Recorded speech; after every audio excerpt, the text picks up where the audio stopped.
Ladies and gentlemen, it's Monday morning, which means that Tom Lee has updated us on BMNR's Ethereum holdings and their intense buying operation that happened throughout the most volatile crypto weekend that we've ever seen. If we end up going through this little slide that I put together, what you can see and what's going to go down as a very good thing for BMNR because they're a net buyer and not a seller, that this little dip that we ended up seeing here was bought aggressively by the BMNR team. I'll talk about that in a second, but this all stemmed from Trump announcing a 100% tariff on China. This ended up losing the crypto markets about $800 billion at the lows that eventually ended up getting purchased and about $500 billion being restored in the markets. And Tom Lee was one of those large buyers at over 3 million Ethereum now, which is reported at $4,153 per ETH. We're now sitting at $12.59 billion in Ethereum holdings. Whenever you add on Bitcoin, their 8 holdings, and cash, you get an additional $261 million. This is what Tom Lee had to say. The crypto liquidation over the past few days has created a price decline in Ethereum, which Bitcoin took advantage of. We acquired 202,000 Ethereum tokens over the past few days, pushing our ETH holdings to over 3 million, or 2.5% of the total supply of ETH. We are now more than halfway towards our initial pursuit of the alchemy of 5% of Ethereum, says Tom Lee. He also went on to say, volatility creates deleveraging, and this can cause assets to trade at substantial discounts to fundamentals, or as we say, a substantial discount to the future. And this creates advantages for investors at the expense of traders.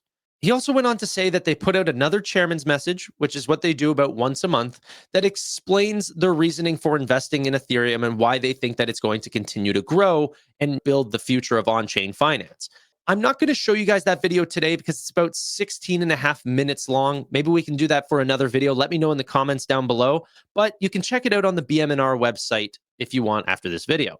So if we take a look at where they were this weekend at roughly a price of $3,700 per ETH, which is where it was hanging out in that dip, the weekend's total book value for BMNR or MNAV was about roughly $11.2 billion. Now, as crypto is quickly turning around, Ethereum being one of the largest recoverers, we end up seeing them add about $1.3 to $1.4 billion in total value, just recovering about $450 in Ethereum.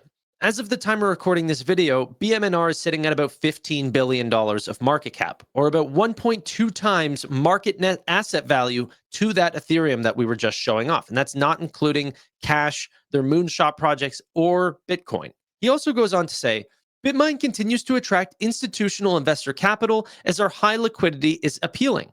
The combined trading volume share of Bitmine and MSTR is now 88% of all global DAT trading volume. We continue to lead our crypto treasury peers by both the velocity of raising crypto NAV per share and by the high trading liquidity in our stock.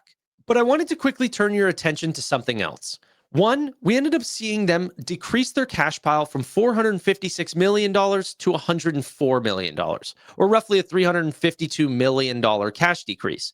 But if we assume that they acquired 202,000 ETH at $3,800, which is roughly where that dip was holding out. And by the way, in their own records, they said that they were roughly buying all of their Ethereum during just the last few days and not the other days in the week.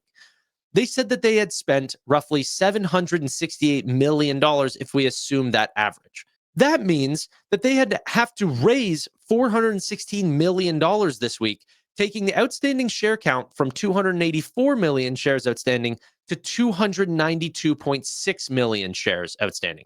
This is not something that they disclose on their own and that we require brokerages to actually update. However, at the time that I'm recording this video, they did not update it yet, so I'm having to do my own math here.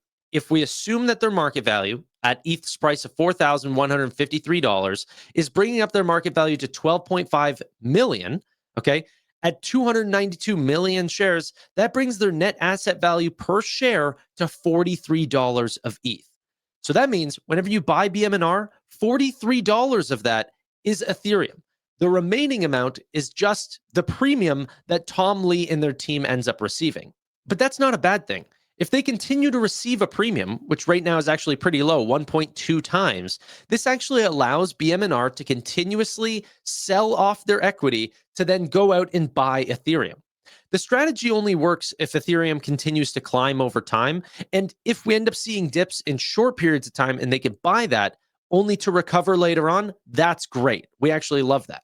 But if it continues to fall and, maybe Ethereum ends up losing its status as being the largest crypto utility coin, well, then, you know what? BMNR will turn out to be a failure. However, so far, they are being very aggressive in the way that they acquire Ethereum, and everything we're seeing is pointing to Ethereum continuously staying as the number one coin that is used for on-chain finance. I'm constantly updating you guys every video of new reports that come out with more companies looking to use Ethereum, but this time it's not some small business.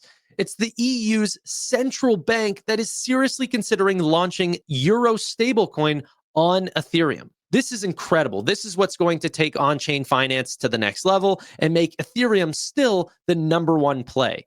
Even whenever you see Swift Network and all of these other large institutions, JP Morgan, all using Ethereum, it only solidifies them as the number one play, and BMNR being by far the company that can acquire Ethereum the fastest. I remain extremely bullish on BMNR and have actually acquired even more on Friday and after hours, and even this morning. But let me know what you guys are doing in the comments down below. But until next time, bye for now.